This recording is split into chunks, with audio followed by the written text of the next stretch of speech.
ہماری تیاری نہ ہو، ہم الرٹ نہ ہوں، اور ہماری فضائیہ سوتی بھی ہے شیخ صاحب؟ نہیں میرا میں یہ تبھی ہو سکتی ہے نا یا ہم سو رہے ہوں. سو وی آر الرٹ، سو نو وے. اور اگر انڈیا یہ سمجھ رہا ہے کہ وہ سرجیکل سٹرائک کے بعد یہ سمجھے گا کہ ہمیں جواب نہیں ملے گا تو یہ اس کی بھول ہے.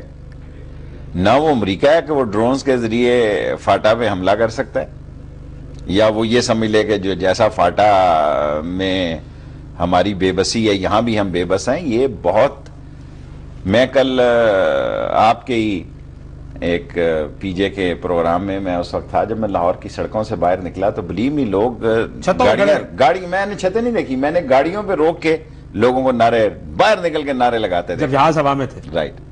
سو ہمارے اول تو جنگ کی کوئی خواہش نہیں کر رہا، یعنی جنگ جو ہے وہ کسی خارجہ پالیسی کی ناکامی کا نام ہے.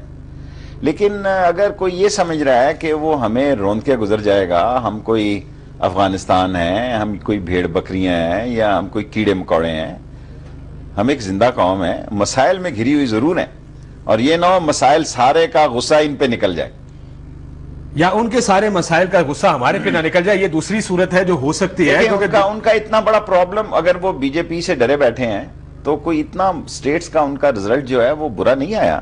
شیخ صاحب اس میں صرف ہندوستان کو نہ سمجھے، آپ امریکہ کو بھی ساتھ لے لیں. دیکھیں امریکہ کی کون سی خواہش ہے، کونڈلیزا رائس آپ کو یہاں پہ آ کے دیکھیں اگر کوئی یہ سوچ رہا ہے کہ ہم پہ سینکشنز لگ سکتی ہیں، یہ سینکشن ہم پہ لگ چکی ہیں.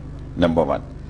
نمبر 2، ایک بات ذہن میں رکھ لیں ساری دنیا کہ اگر یہ جنگ لڑی گئی، اگر اس طرف سے کوئی شرارت ہوئی تو یہ ان کے لیے بھی بہت بڑی سزا کا موجب بنے گی. پھر آپ کوئی فورس جو ہے وہ اس علاقے میں نہیں روک سکتے. یہ ساری قوم ادھر بھی پڑ جائے گی اور ادھر بھی پڑ جائے گی، ڈیسٹیبلائز ہو جائے گی. ہم یہ آگے اگلے پروگرام کے حصے میں بات کریں گے کیا وجوہات ہے کہ یہ نہیں ہوگا، یا ہندوستان کو کس طرح روکا جا سکتا ہے. آپ کی کیا اسسمنٹ ہے؟ یہ اخباریں تو آپ نے پڑھی ہوں گی صبح، اور آپ نے بیانات بھی دیکھے ہوں گے، ٹی وی پر بھی چل رہا ہے. ہندوستان کا میڈیا تو اس وقت صرف جنگ کی بات کر رہا ہے اور کہہ رہے ہیں کہ آپ جائیں اور کریں. یہ ساری سرجیکل سٹرائکس رکے ہوئے کیوں ہیں؟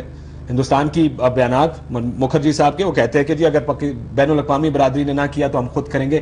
آج یہ خبر ان کی چھپی ہے، یعنی کل کا یہ بیان ہے، متعدد بار پہلے بھی دے چکے. آپ کی کیا اسسمنٹ ہے، ہوگا یا نہیں ہوگا؟ میرے خیال میں یہ جو میرا اپنا خیال ہے وہ یہ ہے کہ یہ پولیٹیکل کنزمپشن کے لیے کیا جا رہا ہے، کیونکہ ان کو بھی معلوم ہے پاکستان ایک نیوکلیئر سٹیٹ ہے، وہ خود بھی نیوکلیئر سٹیٹ ہے، اور ایسے جب ہمارے پاس ہتھیار ہوں تو اس صورتحال میں ہمیں غیر ذمہ داری کی مطلب حرکت نہیں کر سکتے. We have got to be very very responsible. Pakistan کا تو جو نقصان ہوگا، نہیں، پاکستان کا جو نقصان ہوگا تو وہ ہوگا، لیکن ہندوستان سب سے زیادہ نقصان میں رہے گا.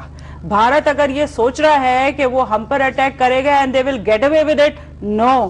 یہ یاد رکھے کہ وہ اپنے آپ کو کہتے ہیں کہ ہم ایک global power, emerging global power ہیں، اور یہ کہ ان کی پوری گلوبل سٹرکچر میں ان کی اکانومی کو نمبر 7 کہا گیا یا نمبر 2 کہا جا رہا ہے چائنا کے بعد. تو اس کے اصل میں سفرنگز تو ان کیا ہوگی، اصل میں تو ان کا پرابلم ہوگا. تو یہ جو کچھ بھی ہو رہا ہے یہ پولیٹیکل جنگوازم جو ہے وہاں کے لوگوں کو منہ بند کرنے کے لیے کیا جا رہا ہے. پاکستان